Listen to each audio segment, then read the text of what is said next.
आणि त्याला पुढील आयुष्यासाठी शुभेच्छा द्याव्यात। सोनू उर्फ भूपती हा आपल्या AK-47 रायफलसह माननीय मुख्यमंत्री सरांसमोर आत्मसमर्पण करीत आहे। हा मागील 40 वर्षांपासून माओवादी संघटनेमध्ये कार्यरत होता। महाराष्ट्र शासनाच्या एकूण 60 लाख बक्षिसासह सर्व राज्यांमध्ये मिळून भूपती उर्फ सोनू याच्यावर एकूण 5.5 कोटी रुपयांपेक्षा अधिक बक्षीस जाहीर केले होते। आत्मसमर्पणानंतर पुनर्वसनासाठी केंद्र व राज्य शासनाकडून याला एकूण 25 लाख रुपये बक्षीस म्हणून मिळणार आहेत। तसेच दिनांक 1 जानेवारी 2025 रोजी भूपती उर्फ सोनू याची पत्नी DKZCM तारक्का सीडाम हिने माननीय मुख्यमंत्री तथा गृहमंत्री महाराष्ट्र राज्य श्री देवेंद्र फडणवीस सर यांच्या समोर आत्मसमर्पण केलेले होते।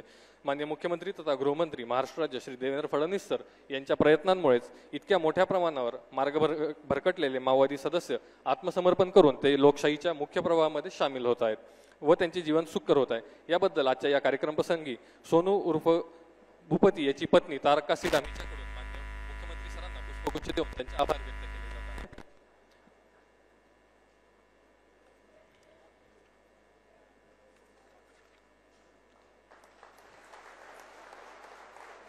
यानंतर या संपूर्ण आत्मसमर्पणाच्या कार्यक्रमासाठी विशेष परिश्रम घेणारे अधिकारी व अंमलदार यांना माननीय मुख्यमंत्री तथा गृहमंत्री महाराष्ट्र राज्य श्री देवेंद्र फडणवीस सर यांच्याकडून प्रोत्साहनपर बक्षीस देण्यात येणार आहे।